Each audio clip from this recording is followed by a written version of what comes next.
Hi, I'm Janet with Precision Graphics and Marketing, where you can brand your legacy. And I'll be one of your hosts on this episode of Chick Chat. Apparently, I can't talk today. I was talking fine just a second ago. But Chick Chat is the place where we celebrate the perfect fusion of style and adventure. Jeeps have long been synonymous with ruggedness, freedom, and the spirit of adventure. And who says women can't embrace all that and more? And I'm going to hand it over to my co host today, Amanda, who came in clutch. We are a day late recording, but we are here. So thank you, Amanda. Thank you so much. Thanks, Janet. Thanks for letting me be on this episode. I'm excited. And this is what we get for a recording on a Monday, though, because we got the Monday struggles. But we're going to make it. Wait, for real, it's been so hard. Everything has been technologically just backwards today. And I don't think Mercury's in Gatorade today. I think that's done with. And so I don't know what's happening. But my microphone keeps wanting to go out. It's been a mess, but we're here. We're here. That's all that we're matters. Here. That's right. And speaking of having, challenges, today we're going to talk about while you're addressing these challenges with your Jeep, whether it be a battery, electrical, axles, lockers, if you're already going to get under the hood or tear down a part of the Jeep, is it worth it to address other issues while you're there? So Amanda, I'll hand it off to you. I know you wrench on your own Jeep, you and Micah wrench on your own Jeeps. So I know, time is sometimes a factor. So let me know what you think about that. I mean, first off, I love this topic because it's like when they say with Jeeps, it never ends. And that is 100% true. So right. It's a yes and a no answer. I will say, for me, if I am able to tackle more than one issue at a time, I try to do that. But I know that that's not always possible. You're waiting on parts or things are happening, or it's your daily and you can't have it down. So I think it really just kind of depends on the situation and also what it is you're tackling. Are we talking about something little or are we talking about something big? I know I kind of had this situation happen with my Jeep after Apex Adventure Series, and it went from just one blown shock to my Jeep on the lift for 30 plus days. So Right. And it happens, right? You're on, whether you're a, parking lot princess, which it's okay if you are, mall warrior, or you like to go rock crawling, something is eventually going to happen. And it can be as simple as doing your own oil change. And you're like, well, while I'm down here, what am I going to do? What else am I going to do? You change your air filter, right? Mm-hmm. Make sure and check on that. Make sure that's looking good. I don't even think I have a cabin air filter. Who knows? Who needs that? Who needs? There might be a nest in there. I don't even know. Who knows? All I know is when the air conditioner comes on, it smells fine. So I think I'm okay. Yeah, that's a victory. But I can tell you, when I go to change the oil in the Jeep and I'm laying under the Jeep, contemplating life and waiting for the oil to, stop dripping down, I start looking underneath and I'm like, oh, there's some rust I need to take care of. And then so you go and grab the wire brush and you start doing that and you get the spray paint out and you're like, oh, well, I think these bolts need to be tightened. They haven't been torqued in a while. And then a 30-minute oil change turns into 3 hours under your Jeep. And this is on the small scale, because if you're changing your own oil, depending on what you're using, you can get away $90, out of pocket. You're doing it on your own, but then it turns into a bigger project. Yep. Yeah. Hence the reason I'm actually procrastinating on an oil change for my Jeep right now. I don't want to get under it. I don't want to see. I don't want to look. Totally get it. Don't want to see it. Out of sight, out of mind. For real. I know I need to get, so the truck after that trip to Moab, because, we ran into this coming back from EJS, there was this huge snowstorm that came through New Mexico and they had treated the roads. Well, I thought when I took the truck and Charlie on the trailer through a porter wash, I just addressed Charlie. It didn't even cross my mind to spray the bottom of the truck. So apparently now I have corrosion. So that's a weekend project that I'm going to have to take care of. And again, it's not just one thing, 1 hour, 2 hour, that's going to take a while, but I don't want to look. Yeah. Out of sight, out of mind, it's fine. Hey, look, in Texas, it feels like 102 outside. My air conditioner is that hamster in the air conditioner is running overtime. Like it's ridiculous. And trying to get anything done right now is awful. So like take for example, like you all have your own shop and you do your own wrenching. So you talk about like your Jeep was on the lift for 30 days. So you have both sides of the coin where Amanda and Micah wrench on their own stuff. I don't have the time or the tools to do that. So I take it to Platinum Off-Road in Rockwall. I broke an axle shaft last December, and it was, okay, well, I know I had to get in the back of the line because he already had other Jeeps that he had to work on. So it was going to stay there for a while, which helped me because, okay, we'll order an axle shaft, but what else are we going to address? Well, it was time to get away from the Yukon gears and switch over to Revolution. So we went ahead and ordered those. And then it's like, well, I had the limited slip in the back. It's going to be taken apart. Might as well put the e-locker in the back. And so it's kind of this culmination of like, let's just keep ordering stuff and have it sitting on the shelf and getting there. I'm facing an axle swap later this year or early next year before the next EJS. And I'm already going through while the Jeep is on the lift, what is it that I want to do while we're there? Mm-hmm. And so it doesn't have to just be upgrades. It can be stuff like maintenance. So for example, I've not looked under your hood, Amanda, but I know you have a lot. You have your rock lights, you have the lights that are on your knuckles, you have a lot of electronics running through your Jeep. What is your electronics? What does that look like under your hood? So I have, I installed one of the rough country switch panels that goes down mm-hmm. like where if you have a Rubicon, which mine is not, where like the lockers and all of that go. Yeah. So I have a switch panel down there that I run all of my lights through. Because I'm not going to say it's like the most beautiful wiring you've ever seen ever, and it's like going to like win some sort of an award. No, it's not. I'm not a professional, but I don't like rat's nest wiring. Right. So I, took the time to do it correctly the first time, which is a time-consuming pain in the ass. But it really is. It really is. And if you don't start off that way, or let's say you're getting a used Jeep that already has a bunch of electronics, and you go to look under the hood, and you're like, crap. This looks terrible. The next time you add an electronic, you're going to want to redo the wiring and just kind of get everything panned out. Now, I will say a friend of ours, and I think it's been fixed since then, AJ, mm-hmm. over in Rockwall, mm-hmm. we were at a Jeep event, and he was like, oh, look at my electronics under the hood, and it was a rat's nest. And he knows this, so I'm not like speaking out of his name. He knows this. So, AJ, I hope you got it fixed by now because it looked like a safety hazard for the man that's like Mr. Safety, like always got to have everything safe. It looked terrible. And I was like, oh my God. But it looked like it was going to be a 2-day project trying to fix that. It's really, so Micah just redid the wiring on Patty because he was changing up some lights or whatever. And his was already neat, but he wanted to like streamline it a little bit more and, run it through the frame rails in certain parts of it. And it took days. Rose says she can confirm it looks better. Good. Good. Hi, Rose. Hi, Rose. So, yeah, I mean, it's a big, because you're sitting there soldering and shrink wrap, and it's a big pain in the butt. But it is something like, to me, if you're going to dive into the electronics and you have some stuff to address there, you might as well go ahead. Or it's one of those things where you're thinking in advance, if you're going to install something, lights or whatever, Yeah. Think for the future, well, okay, maybe not now, but at some point I want to add this or I want to add that. Maybe, do a switch panel or do something thinking in advance to save yourself trouble in the long run. Right, for sure. And so Rose said his engine replacement required it. That makes sense. Yeah, I can see that. I think had it not been for the engine replacement, we'd still have the rat's nest under the hood.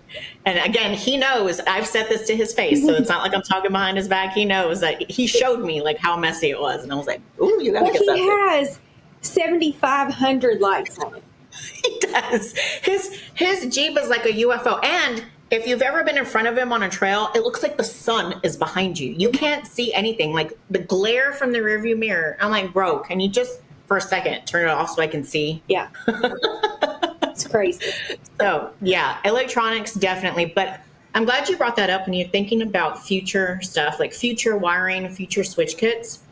But you also have to think about even future builds. Mm-hmm. So if okay, well, I'm going to right now I can only get, 35-inch tires, but I eventually want to go up to 40s. it's time to start planning, because making that graduation from 35 to 37 to 40, or if you're like me, I went from 35 to 40. I skipped some steps in between. You have to really plan, because the geometry and everything changes when you do that. And it requires a lot of parts to do that. All the parts. Just open up, go to like Northridge or TerraFlex and just order all of them. You're going to put them on your Jeep. Yeah. And I mean, what do they say? Buy once, cry once. Like, I will say, like, I did the whole 33s, 35s, 37s, 38s, 40s. Right. The learning that came with that, love it. Great. The experiences, all this. The money from having to redo and say, and redo, like, financially, it was not. If I would have known then what I know now, I would have saved myself a ton. But granted, you know, I had no idea back when I first bought my Jeep and I was dailying it, and I thought, oh, I'll experiment a little bit off-road. I had no idea I'd be loading it on a trailer and driving it across the country. Right. Go wheeling. So it just, you know. Right, exactly. And so when I replaced my gears, we ordered the same gear ratio. So I'm still on 488s, which if I knew that I was going to if I knew my Altima was going to take a crap and I was going to get the truck so I could start trailering, I would have gotten 513s, because I knew I wasn't going to be driving it cross country anymore. And that was the whole reason we stayed on 488s, was because I was still driving to the parks at that point. And if I knew then what I know now, I just went with the 513s. Girl, mine's on 488s too. It's fine. Is it? Yeah. And we got the Charlie pedal going. She's still peppy, so she okay. Yeah. She's still climbing tough stuff. But, you know, talking about, I have an onboard air ARB system that I'm putting in with the Kraken. So I have to think about the wiring for that. Well, I don't. Mike does, but he, you know, figure out like where that is going to go, because normally that goes under your passenger seat. Well, I have a sound system, so I have a subwoofer under my passenger seat, and Mike is like, well, where am I going to put this? I'm like, I don't know. That's your job. That's what I'm paying you for. Why you make figure it out, buddy? Figure it out. I'm leaving it there. So we got that going on, and then we're changing out the valves, and then, you know, I can get rid of my rapid deflator, and I'm going to the monster valves. When we do that, we're doing the axle swap. So I already have the JL brakes. So we're going to take those off of my current axles and put them on the new ones, because they don't have JL brakes. Or these are I'm going to say it wrong and he's going to get mad. I think it's like the RB6. There's like two types of JL brakes. There's a 4 and a 6, and I have the 6. The axles I'm getting have the 4. The 6 are bigger, which I need for Charlie because she's so heavy. So we're going to that. And then there's just other things I'm going to look at. And I'm already thinking, like, what else do I need? Because I want this to be it. Like, this needs to be it.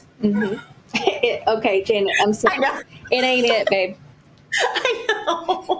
I know. Well, I would think Spoiler alert. I want, but I need to buy a trailer first. Hey, girl. So listen, I got a plan for your trailer. We'll convene after this, because I've seen some good options. I've been doing a deep dive and digging down a black hole that I won't get into on this episode. Maybe a future one. But I was scrolling through some stuff. I was like, I got to call Janet. So anyway. Yes, that is the plan. And I know Rose says it's never done. I know. I want, you know, the boat sliders. I want my rock lights, my KC Cyclone rock lights, which are expensive. And, Rose said Amanda and Micah need to buy 3 trailers and rent them out. Right? I mean, I've been using Micah so far. I mean, it wasn't free though.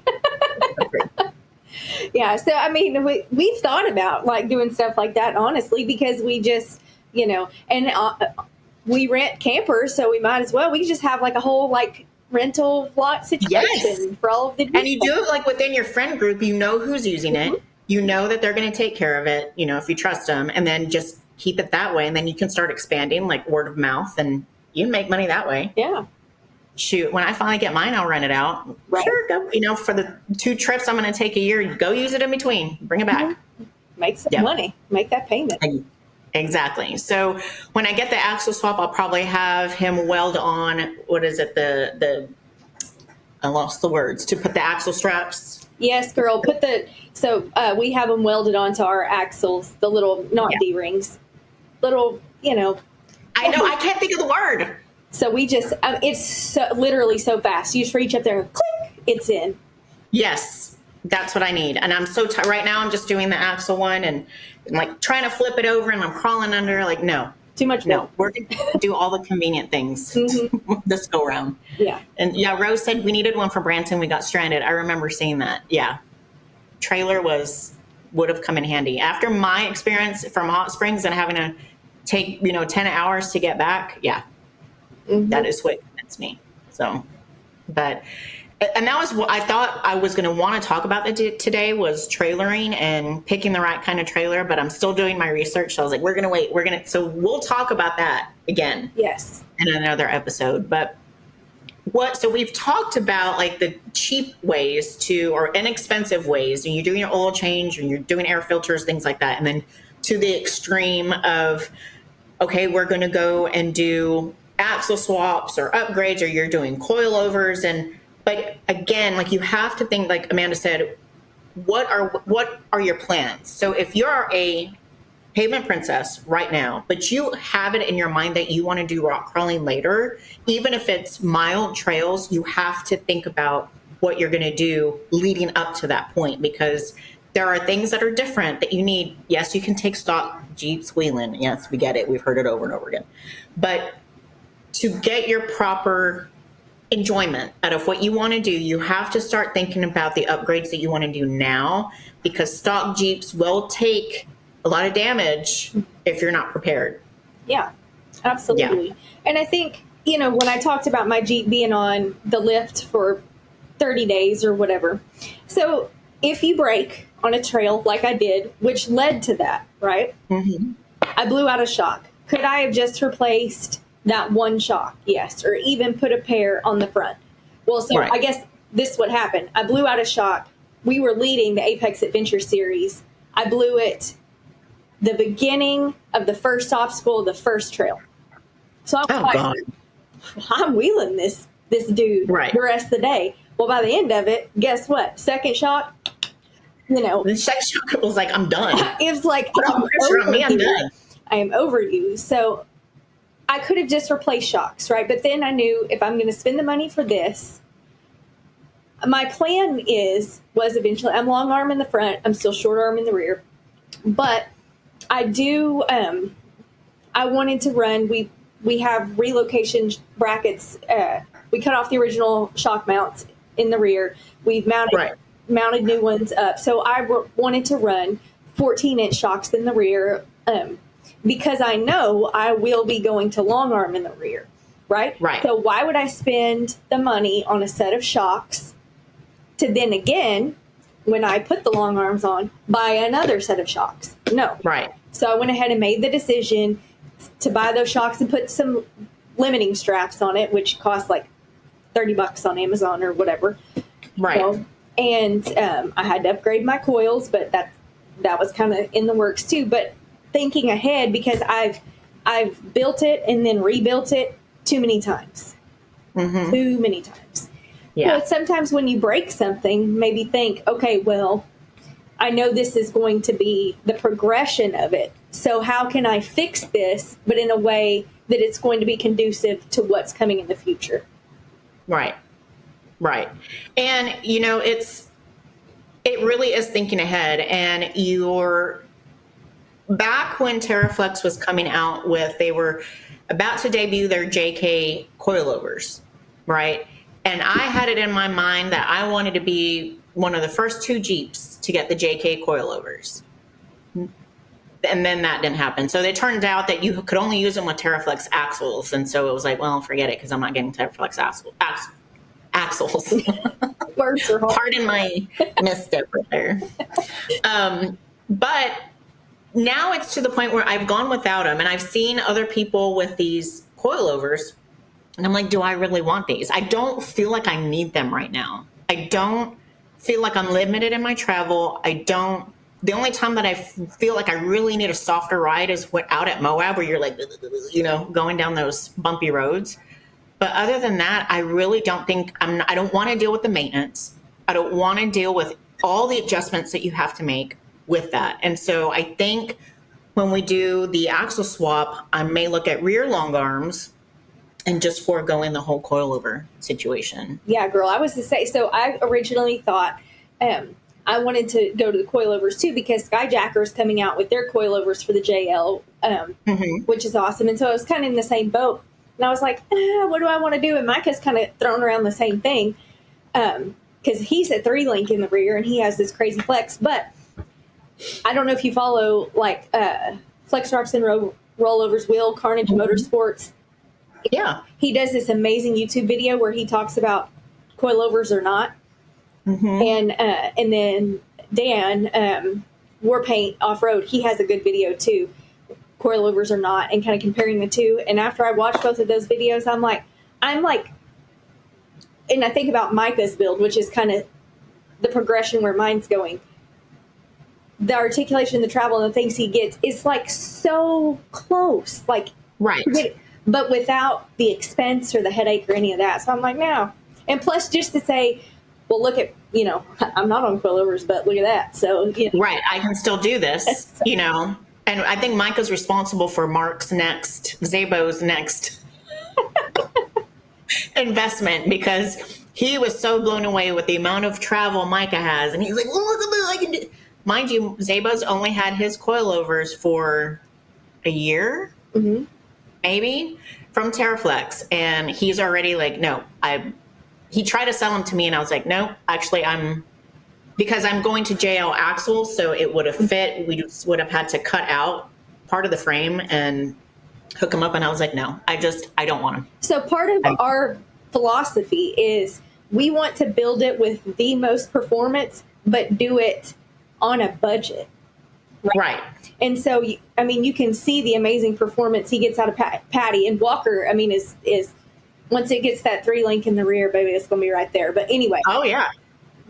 And it's not just because of money. It's just the time, the research. And it's like a Frankenstein. It's got parts from a bunch of different companies. Right. But it's the ones that work the best for what he's trying to do. And that thing just works.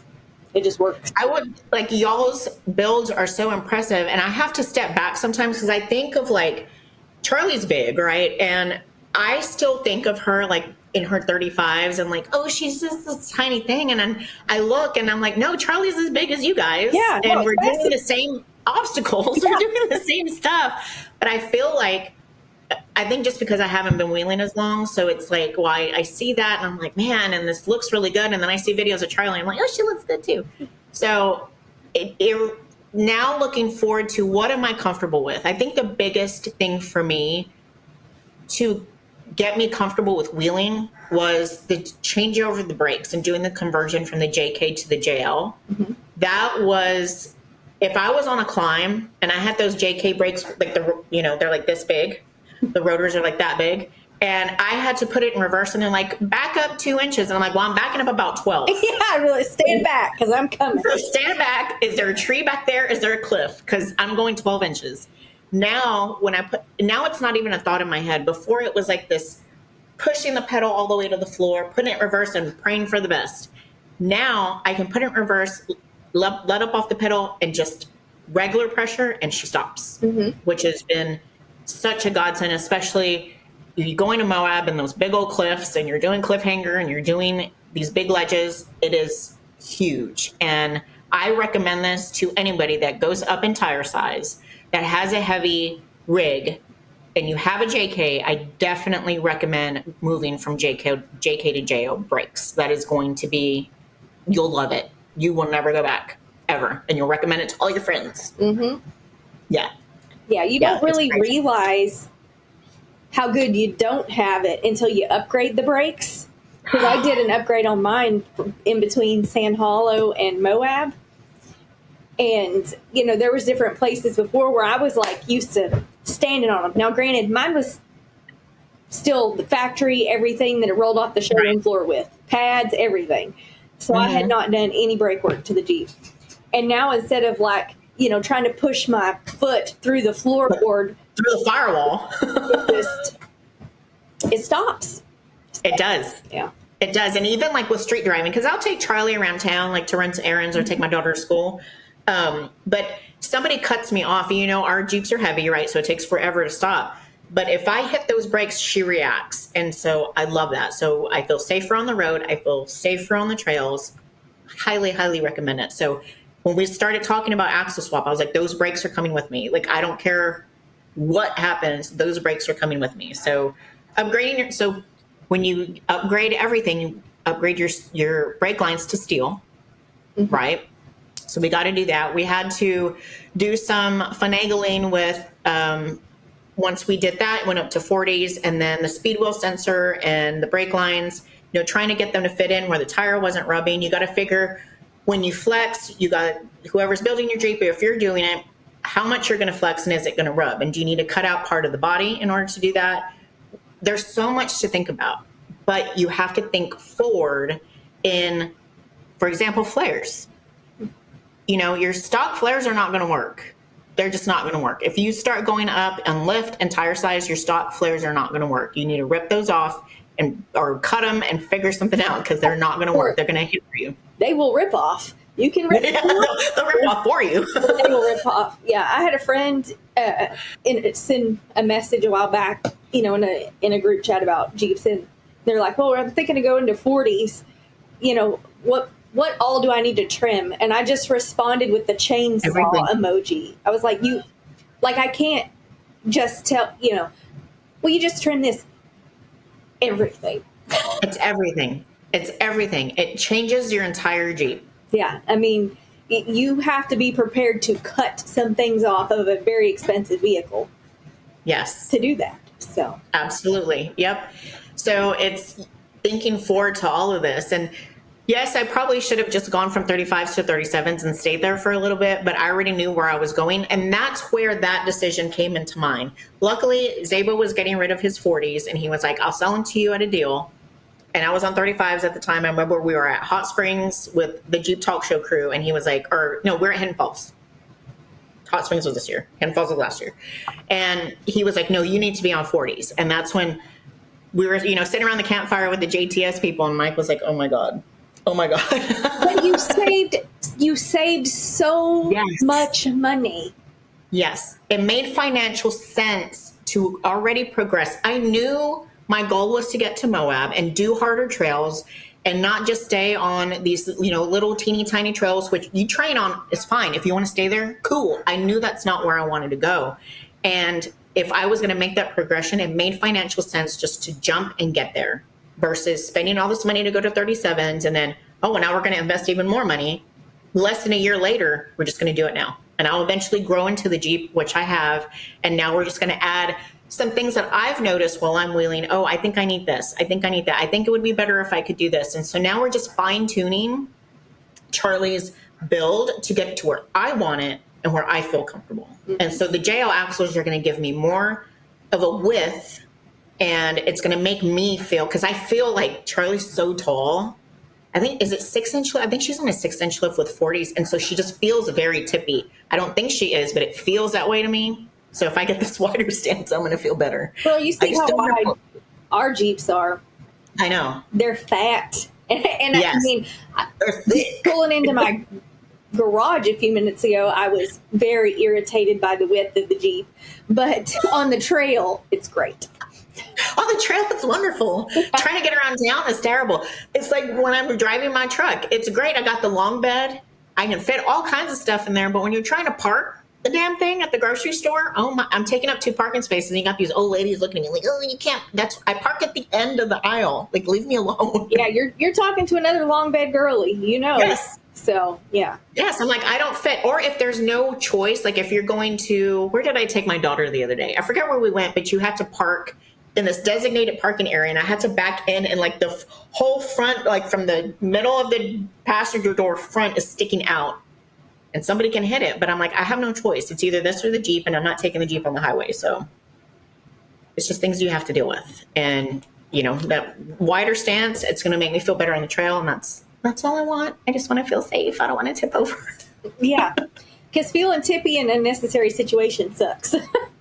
It really does. It really does. And, I'm thinking back to when we went to Moab and we're on the pickle trail, and I opted out of doing that one obstacle that I didn't do, where you go up and you're tipping to the driver door. You're kind of working it sideways. Yes, you're kind of crab walking it. It was fun, but boy, when you're up there and you're going sideways, I was just like, am I going over? Am I going over? And then boop, you go up it. But yeah. I know. And because you can't see it. So you're in the driver's seat, relying on your spotter, and everybody's telling you, like, you're about to get there, you're about to get there, you're about to climb, and the whole Jeep's like this. And I saw person after person do it. I was like, you know what? I'm good. But honestly, watching like Mike do it, and then me and Micah do it, our width helped us there.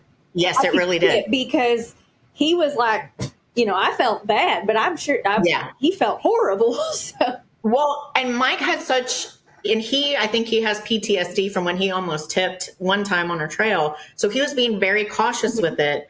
And I have the same stance and the same build. And I was like, no, I'm good. And then Micah gets up there and Micah's like, doop, doop, doop, okay. Yeah. I'm like, well, shit. Patty's wide. And that thing it's like, it's so effortless. Like there was one time in Sand Hollow, I was like, that's it. I'm switch, get out. You know what I mean? I'm driving Patty.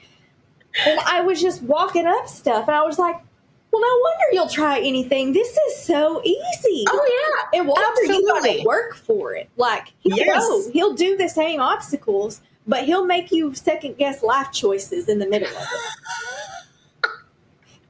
I will say, like, okay, so when I went to Colorado with Zabo and Roger from JTS, and we were doing we're coming down from Radical Hill or Red Cone, whatever mountain that is. And JKs don't have engine brake. And it is all gravel, like loose rock coming down. And they scared the crap out of me. And they're like, don't slam on your brakes because then you're going to slide and then you're going to flip over and then you're going to roll down the hill. And I'm like, well, what the hell? And they're like, well, just put it in manual first and let it ride. Well, no, it doesn't engine brake. It doesn't. She wanted to go. Yeah. And I was like this the entire time. And there's like a little landing. And Mark's like, oh, mine's great. You just put it in first and an engine brake. Whoa, whoa, whoa. I was like, then get in Charlie and give me your keys. And so I got in his. Sure enough, you put it in first gear and it's like just, and he was like, oh my God, I slid all the way down. Yeah. I know. Yep.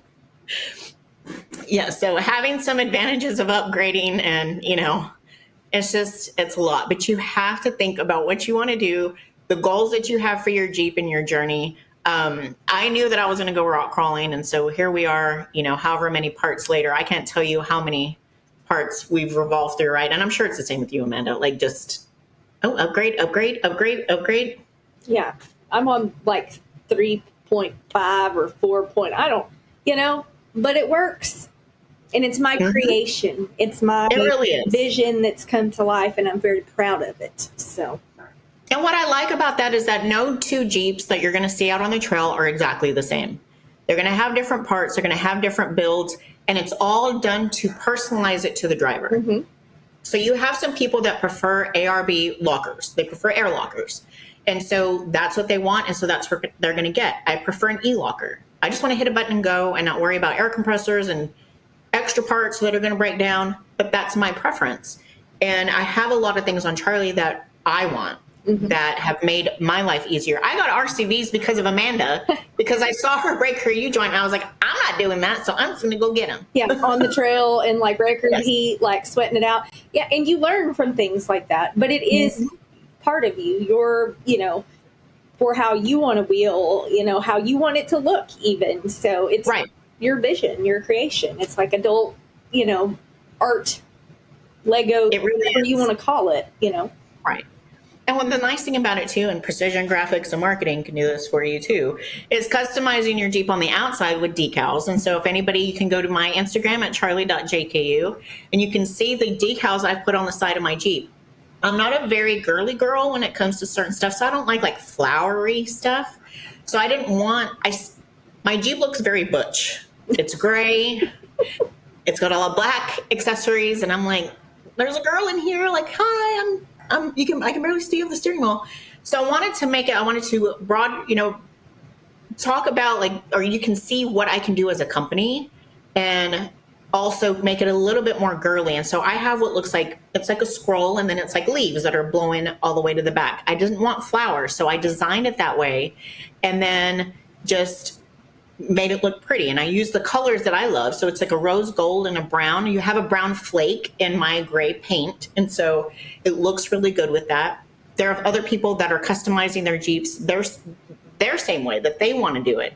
And that's all so unique. And so your builds are going to be the same way. Mm-hmm. It's going to be wonderful. So, yeah. What do you have planned, Amanda, for your next upgrades?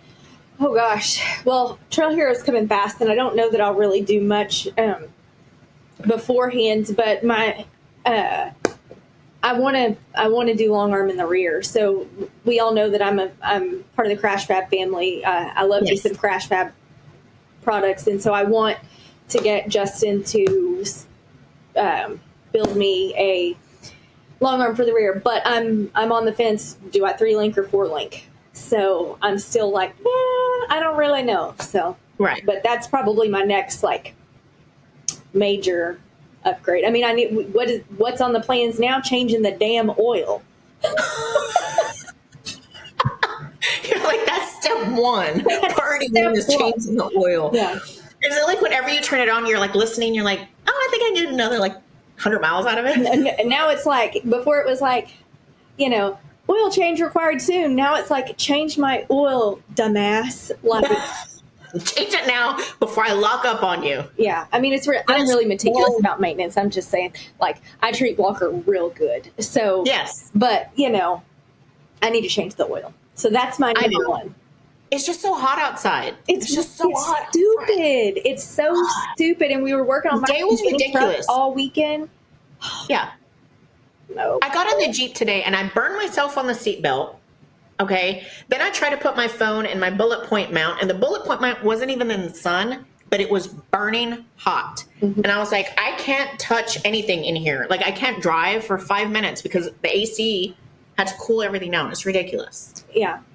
So what's it? Oh, and another thing I want the Rock Hard 4x4 sport cage. That's on my radar too, because it'll work with Suntop. So those are my two things that I want. What about you, Janet? I already have the axle. Yeah, I already have the axle swap in the works, so that we're doing the JK to JL axle swap conversion. And these actually are Mark's old axles from however long ago. And they have made a travel around the world, and now they're coming back to Charlie. So we're going to get those on. We're going to get our onboard air. We're going to change out our valves. I really would like some kind of cage. I don't think I'm well off enough to get my moto built one yet. Yeah. I have to take out, I need to get a trailer before I get a cage. Yeah. Or you get the cage before you get the trailer. Like, yeah. Which one do you do? I mean, those sport cages for the price and the protect, and I just like, I know this is going to be an unpopular opinion. I don't want to chop my Jeep up all like that to do that. Nah. I know. And the Rockwell 4x4 ones are great. It's what I need. Do they work with the factory holes, or are you going to have to chop up anything? You don't have to. Like, you drill some holes, but that's it. It's right. Big. That's it. It's not having to chop stuff. Yeah. With the motorbelt cage, I think you have to cut the B-pillar. Is that right? Yeah. I should have bought Mark's when he was selling it. I should have. Gosh, stupid. Yep. But anyway. Yep, you totally should have. Yeah, he was getting rid of that one and putting in the motorbelt one. So, yeah, I would feel safer with the cage. And honestly, having gone to Moab and wheeling in Moab changed how I think about the upgrades that I want. So it's a little bit more dangerous, and I will eventually get back to Colorado to go wheel over there. And thinking about, like, you're in the mountains wheeling, there's a lot that can happen. I'm used to going to like Hidden Falls or Hot Springs, where if you roll, you're not going to go very far. In these other type of situations, it's a little bit more dangerous. I don't want it to happen, but you have to be prepared in case it does. Mm-hmm. So but I think that's maybe next year. Yeah. Or the year after. I guess I need seats to go with that too. That would be true. You're still in your factory seats, right? I'm on my leather factory seats that burned me today. Yes. Yeah, girl, same. Yeah. God. Luckily, I had a blanket in the Jeep. I keep one in there even during the summer, and I sat on it, and I'm just like, oh. Yeah. I'm over Texas summer right now. What's funny is I used to be a summer girl because I'm born in the summer. I used to love the summer. I'm over it. I don't like summer or winter. Give me the 1 month we have twice a year that's like normal temperature, and that's when I'll go outside. Until then, I'm inside. Yeah. Like I can wheel in the cold. Like, so I guess like I don't wheel that much during the summer because I mean, I feel like like when they crack an egg on the concrete and it fries, that's what I feel like out there. Yes. And I just cannot. But now it can be like snowing outside and I'll put on like a parka and let's freaking go. But I'm out on frying like an egg. No. It's because on winter you can layer, but in summer you're never going to cool the Jeep off, like ever. And then if you start running the AC, it's pulling more power, and then it's just like it's a lot, and you're sweating. And I have leather seats, and then you're in and out. So you won't catch me wheeling from the end of June, July, August, maybe September, maybe. It depends on what the weather's doing. We've had a mild summer, which is weird. Yeah, and it's going to be 101 degrees here tomorrow. It's still hot. I know. Well, thank you, Amanda. I appreciate you jumping on and rescuing me, coming in clutch today. I appreciate it. And that's it for our episode of Chick Chat. We hope you've been inspired by our stories, insights, and tips and foresight we've shared today. Remember, there are no limits to what you can achieve when you embrace the passion and fearlessly chase your dreams. If you enjoyed this episode, be sure to subscribe to the Jeep Talk Show so you'll never miss an episode. To also remember, embrace the thrill of the off-road, embody your own unique style, and always keep pushing the boundaries of what you thought possible, because anything is possible. Thank you, Amanda. Thanks, Janet. Broadcasting since 2010. You're my friend. You're my new friend.